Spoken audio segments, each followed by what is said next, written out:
I decided to do poetry. Yes, I know that sounds completely and totally boring to you. And you're probably like, oh, it's the words that you put together that make it rhyme, blah, blah, blah. Well, no, not all poetry is. Poetry is much more complex than just the rhyming of words. Okay, science. Poetry is emotional. Reading poetry isn't about just understanding the rhyme scheme. A poem is an expression of emotions. You have to engage feelings while reading or writing poetry. Poetry expands your linguistic capabilities. It will widen your emotions and deep thinking, your view on life, and thinking outside the box. You have to find the obscure meanings or hidden messages between the lines. This high-level thinking uses a great amount of your brain and makes you stretch your sentiments. The heart and emotions are directly connected, so this makes poetry a very real thing. The first people to create poetry is the Greeks, and a very well-known poet is Homer from the 8th century BC. And then from the evolution, it goes from Homer to William Shakespeare from the 15 to 1600s, Edgar Allan Poe from the 1800s, Mark Twain to the 1800s through 1900s, Dr. Seuss from the 1900s, Ronald Dahl through the 1900s, and Frank to the 1900s. And the very two well-known nowadays is Nicholas Sparks and John Green, both American poets that slay. Yeah. Okay, math. Without math, there wouldn't be physics. And we use physics to predict the future or see the invisible, and most free verse lyrical poets write about something or someone they desire or want to happen.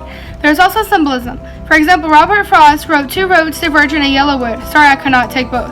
The wood represents his future choices. Math symbolism is the same when you graph a curve that represents income.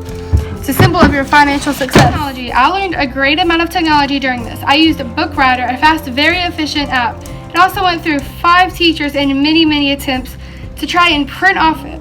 Figure out just exactly how to get my project successful using this app.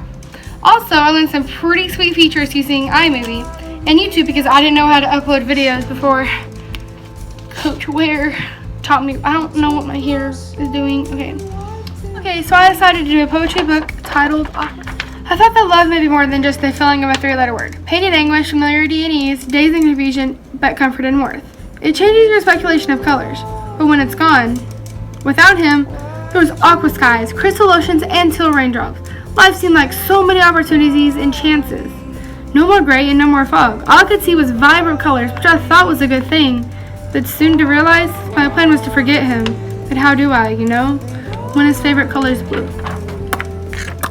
This one is also a free verse. Even if I had amnesia, I couldn't forget the last words that he said to me. They felt like burning embers piercing my skin. Then go. I don't want us to work out anymore anyways, he said. I felt fire igniting in my body, and I felt all the memories in my head whirling around, slowly killing me. All the stupid things we would joke about, all the songs we loved singing to, all of our silly dates spent all the day together, all of our future plans, all of us. It felt like they were all imploding inside of me, just a giant mess of chaos.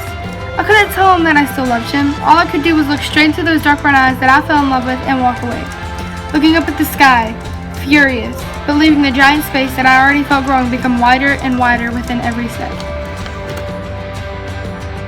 Okay, this one is also a free verse lyrical because I'm obsessed with writing free verse lyricals. It wasn't until I met him that I fell in love with brown eyes. I always was awed in the presence of green eyes, but his were absolutely breathtaking. It wasn't until I met him that I loved late night movies. I'd always prefer to watch them during the day, but somehow he twisted my mind around the fact that they were better at night.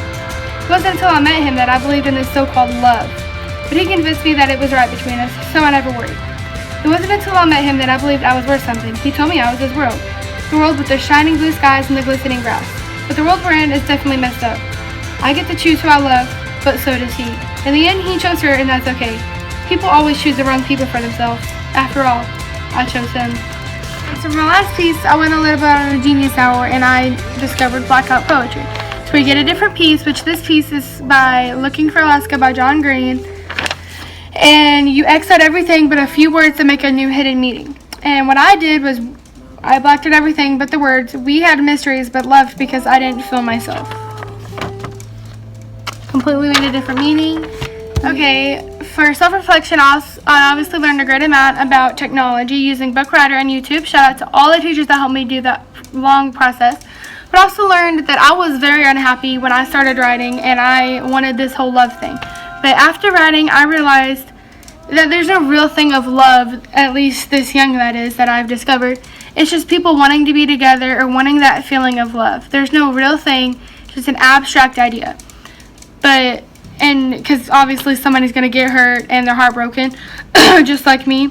But that's okay because now I'm happy, and I just write. Choose poets, not boys. That doesn't rhyme or anything because I don't rhyme.